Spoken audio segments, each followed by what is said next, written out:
adalah Presiden Joko Widodo dinilai berubah, diduga karena ada orang sekitarnya yang disebut toxic relationship. Nah, benarkah Jokowi berubah? Kita bahas hari ini di Rumah Pemilu. Sore hari ini sudah bergabung bersama kami lewat sambungan Zoom Ketua DPP PDI Perjuangan Nusyirwan Sujono dan juga Wakil Ketua Umum Partai Golkar Ahmad Doli Kurnia. Selamat sore Bung Nusyirwan dan juga selamat sore Bang Doli. Selamat Selamat sore. sore. Assalamualaikum warahmatullahi wabarakatuh. Waalaikumsalam. Saya mau ke Bang Nusyirwan dulu deh yang pertama. Mas Arya Bima dari PDI Perjuangan sebut kalau ada toxic relationship di lingkungan Jokowi. Siapa yang dimaksud toxic ini? Ya kalau ditanya siapa, tanya sama Pak Arya Bima ya, bukan tanyanya ke saya. Jadi itu tidak salah juga kalau wajar dan tidak salah kalau misalnya Mas Arya Bima mengatakan begitu. Saya menambahkan saja, di samping apa yang disampaikan oleh Mas Arya Bima, tapi juga mungkin banyak pihak yang lupa bahwa menjelang menyudahi masa bakti presiden ini, usia beliau juga belum terlalu tua. Jadi tentu masih ada semangat, keinginan, dan hal-hal yang meskipun itu terpaksa harus menggunakan berbagai hal yang dilihat publik tidak cukup tepat atau tidak cukup patut. Tapi saya melihat di samping apa yang disampaikan oleh Mas Arya Bima, juga jangan lupa Pak Jokowi hampir menyudahi 2 periode masa baktinya, menyudahinya tidak seperti pemimpin-pemimpin yang sebelumnya yang usianya sudah cukup umur lah ya. Tapi beliau ini kami melihat dengan usia saya juga tidak terlalu jauh gitu. Jadi Anda bisa menyebut meninggalkan legacy yang buruk, begitu? Kalau legacy yang buruk nanti jangan saya yang menilai, itu publik saja yang menilai buruk atau jelek. Tapi saya melihat tadi kan pengantarnya atas apa yang disampaikan oleh Mas Arya Bima, kan begitu. Nah, kalau siapanya tanya sama Mas Arya Bima, tapi saya menambahkan ada hal yang lain supaya jangan lupa beliau ini juga hampir menyudahi umurnya tidak terlalu tua juga, jadi masih ada keinginan dan semangat, begitulah kira-kira. Oke, nanti kita harus tanya sebenarnya memang dengan Mas Arya Bima. Saya mau juga minta tanggapan Mas Arya Bima. Tapi saya mau juga minta tanggapan. Apakah Koalisi Indonesia Maju merasa tersinggung dengan pernyataan dari Arya Bima ini soal toxic relationship? Iya, saya kira saya juga kurang memahami ya apa yang dimaksud oleh Mas Arya Bima itu. Karena selama ini kan sebetulnya yang berada di lingkarannya Pak Jokowi itu kan ya tidak ada yang berubah, ya kan. Satu adalah tentu para pembantunya, menteri-menteri yang ada di kabinet. Kemudian dari soal partai, Pak Jokowi sampai sejauh ini saya tidak pernah mendengar apakah Pak Jokowi itu pernah keluar dari PDIP atau tidak gitu. Jadi sebetulnya kalau bicara lingkaran mungkin harus lebih minta diklarifikasi siapa. Karena menurut saya tidak ada yang berubah dari dulu sampai sekarang. Itu yang pertama. Nah yang kedua saya kira ya saya memahami saja atau kita memahami bahwa ya semakin hari menjelang 14 Februari itu kan makin eskalatif ya, semakin kompetitif. Kemudian ya dilemparkan ada isu-isu ya yang bisa dikatakan juga saling menyerang, juga nggak apa-apa juga gitu, itu biasa saja. Tetapi ya sejak kemarin misalnya saya diundang bicara juga di Kompas TV bicara soal isu 3 periode gitu ya. Nah sekarang muncul lagi relationship gitu. Nah kami sih berharap sebenarnya kalau misalnya ada kompetisi ya kita bicara tentang soal visi program gitu ya. hal-hal yang positif untuk pembangunan Indonesia saja gitu. Jadi kita nggak usah terjebak pada hal-hal yang menurut saya ya itu Oke, malah Bang Doli, apakah Anda kontraproduktif. melihat serangan ke Jokowi ini sebagai ekspresi sakit hati karena ditinggal Jokowi? Ya saya itu urusan internal ya menurut saya ya, kami juga tidak mau eh, ikut campur urusan masalah internal masing-masing partai politik gitu. Jadi kalau misalnya ada hubungan yang tidak baik antara satu partai politik dengan kadernya misalnya, eh, selama tidak ada kaitannya dengan partai kami, saya kira kami juga nggak mau ikut mengomentari gitu. Oke, baik. Nah, saya kembali ke Bung Nusyirwan. Sejumlah pernyataan keras dari PDIP dilontarkan oleh PDIP ke Jokowi. Ini karena sakit hati kah? Karena ditinggal Gibran? Enggak ada sakit hati. Jadi itu juga biasa-biasa saja. Saya tegaskan kembali ya, apapun yang kondisi saat ini terjadi, yang penting kita sudah siap menghadapi segala sesuatunya untuk memenangkan Ganjar Mahfud. Itu saja yang penting. Jadi soal kita nggak terlalu ngurusin soal sakit hati atau katakanlah membahas persoalan ini. Sebetulnya kalau tidak dimunculkan oleh media, kita juga nggak komentar soal ini. Jadi pembahasan ini Pak Bang Doli, sebetulnya kita juga tidak akan ngomong ini kalau misalnya tidak ada pembahasan ini. Saya juga kalau nggak diundang. Tapi kan Bung Nusyirwan, dukungan dari Presiden Joko Widodo ini jadi satu hal yang penting nanti untuk pemilu 2024. Sementara Mbak Puan itu pernah bilang kalau arah politik Jokowi ini sedang dipertanyakan. Saya tuh udah kemudian juga arah dukungannya juga saya sudah tegaskan tadi di awal bahwa apapun kondisinya Pak Jokowi akan berbuat apa, akan bagaimana, kita sudah siap dengan segala kondisi untuk memenangkan Ganjar Mahfud. Cukup jelas kan? Jadi mau apalah, mangga wae, bahasanya begitu.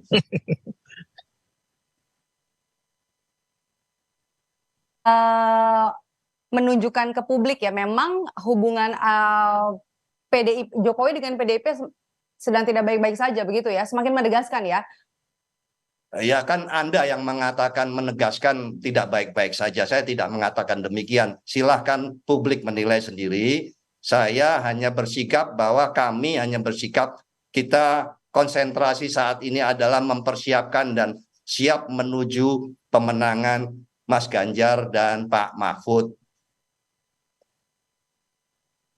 Oke. Artinya memang PDIP ini setuju melihat sikap politik Jokowi sekarang ini cenderung berubah begitu ya. Tapi jangan dijawab dulu, nanti kita akan bahas. Saya sebelum, karena saya akan meninggalkan lokasi, saya harus ke bandara. Saya hanya menegaskan berbagai hal yang diungkap oleh Pak Jokowi berkaitan yang pertama soal netralitas. Jadi karena ucapan itu sudah berkali-kali disampaikan, bukan ucapan netralitasnya, tapi ucapan untuk hal-hal yang lain, di mana juga membutuhkan pembuktian di dalam implementasinya.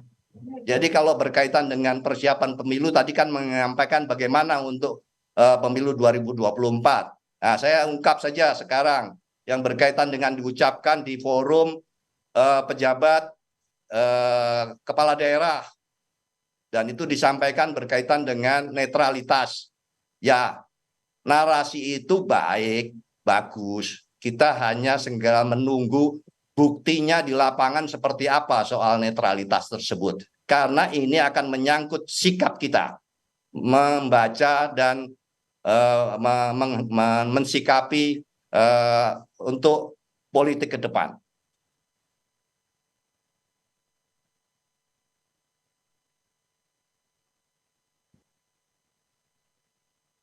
Bisa netral di pemilu 2024 ya? Tadi suaranya hilang, saya nggak bisa dengar tadi. Tahu-tahu hilang. Gimana?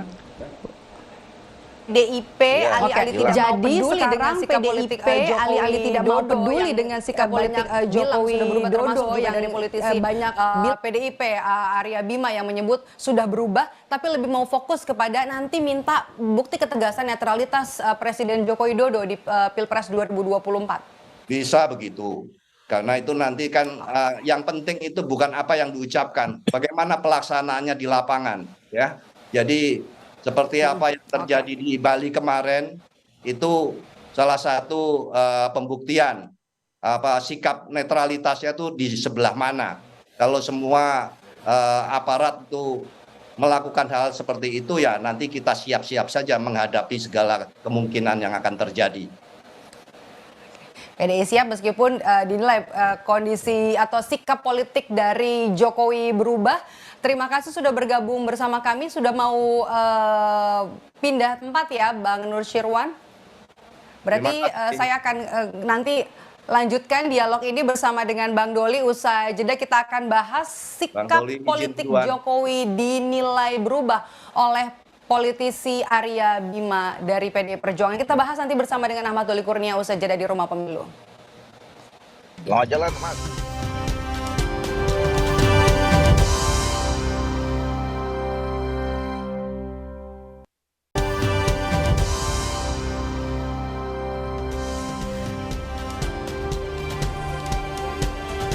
Masih bersama saya Maido Pelfrina di program Rumah Pemilu. Saudara, saya juga masih tersambung dengan sambungan Zoom bersama dengan Wakil Ketua Umum Partai Golkar Ahmad Doli Kurnia.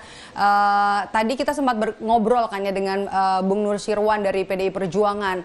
Bang Doli, kalau kita bicara soal sikap politik dari Pak Jokowi yang berubah, apakah ini juga jadi sebuah keuntungan di luar dari soal toxic relationship ini? Apakah ini sebuah keuntungan untuk Koalisi Indonesia Maju?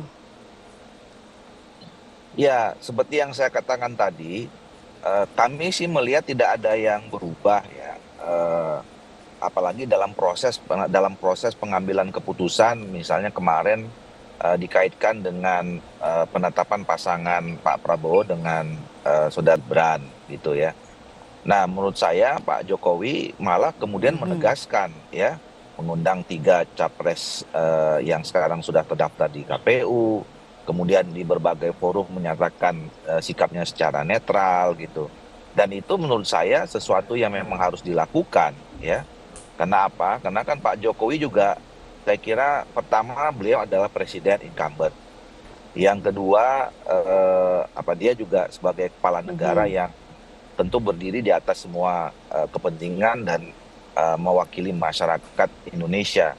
Kemudian yang kedua ya beliau kan juga punya pengalaman untuk pernah berkompetisi sebagai capres juga gitu ya, dan tentu Pak Presiden mengetahui semua aturan main tentang pilpres yang sudah diatur dalam undang-undang kan. Sebagai pejabat negara nggak boleh apa, sebagai presiden nggak boleh apa gitu. Saya kira sudah paham, sudah sangat memahami soal itu. Oke, Bang Doli, Koalisi Indonesia Maju ini kan sangat lekat dengan Jokowi. Bagaimana Anda dan Koalisi Indonesia Maju meyakinkan publik bahwa Jokowi yang sekarang adalah Jokowi yang sama dengan yang dulu? Artinya tidak berubah? Ya, itu kan nggak bisa dipungkiri ya. Itu ada hubungan biologis ya antara Pak Presiden dengan calon wakil presiden kami gitu. Tetapi saya kira yang seperti yang saya katakan tadi, Pak Jokowi tentu bisa memahami ya secara proporsional mana sikapnya di dalam menghadapi pilpres sebagai seorang ayah gitu ya, mana sebagai seorang presiden gitu. Dan tentu semua pihak juga menilai ya, mencermati ya, tadi seperti Pak Nusirwan kan juga mengatakan ya semua akan melihat ya. Jadi yang paling penting itu adalah kita semua sekarang sedang menuju 14 Februari yang memang ada sifat kompetitifnya gitu. Nah, sebaiknya kita memang bertarung secara sehat, kita jaga pemilu kita ini supaya berjalan dengan baik. Cara menjaganya adalah bagaimana kita bisa punya kesempatan seluas-luasnya capres-cawapres ini menyampaikan visi misi program gitu. Karena pada akhirnya pilihan itu jatuh pada rakyat rakyat akan menilai mana visi dan program yang paling bisa membuat mereka tambah baik, tambah maju Bang ke Doli depan. terakhir, sorry saya potong Bang Doli terakhir, waktu kita singkat. Tadi kan Bang Nusirwan bilang kalau nggak mau fokus deh soal bagaimana perubahan sikap politik dari Presiden Joko Widodo. Nah, lebih penting soal netralitas Jokowi nanti di pemilu 2024. Nah, bagaimana Koalisi Indonesia Maju ini bisa meyakinkan publik kalau nanti pasangan Prabowo Gibran ini bakal bebas dari cawe-cawe presiden? Ya, seperti yang saya dikatakan oleh Mas Nusirwan tadi juga, kita lihat saja ke depan ya. Kami juga tentu sebagai pasangan koalisi partai politik yang mengusung Pak Prabowo dan Saudara Gibran itu memahami betul aturan-aturan main ya. Pemilu ini kan bukan pemilu dengan kompetisi yang bebas gitu ya, semuanya diatur. Ada mulai dari undang-undang, kemudian ada peraturan KPU-nya, kemudian ada juga yang mengawasinya. Semuanya berjalan seperti memang sudah kita buat sedemikian rupa dalam pilpres dan pemilu sebelum-sebelumnya gitu. Jadi yakin ya, sudah jelas. Koalisi Indonesia Maju yakin kalau nanti Presiden Joko Widodo bisa netral, tidak akan cawe-cawe ke pasangan manapun. Pokoknya kami partai politik yang tergabung dalam Koalisi Indonesia Maju ini mendukung Pak Prabowo dan Saudara Gibran sebagai capres dan cawapres kami. Mendukung bukan yakin. Semua aturan-aturan yang kita laksanakan. Dan saya kira semua pihak termasuk Pak Presiden, Pak Jokowi juga memahami aturan itu dalam melaksanakan posisinya sebagai kepala negara. Oke, baik. Oke, publik juga menanti soal netralitas Presiden Joko Widodo di pemilu 2024. Terima kasih sudah bergabung bersama kami lewat sambungan Zoom. Wakil Ketua Umum Partai Golkar Ahmad Doli Kurnia sudah bergabung bersama kami di Rumah Pemilu sore hari. Sehat selalu, Bang Doli.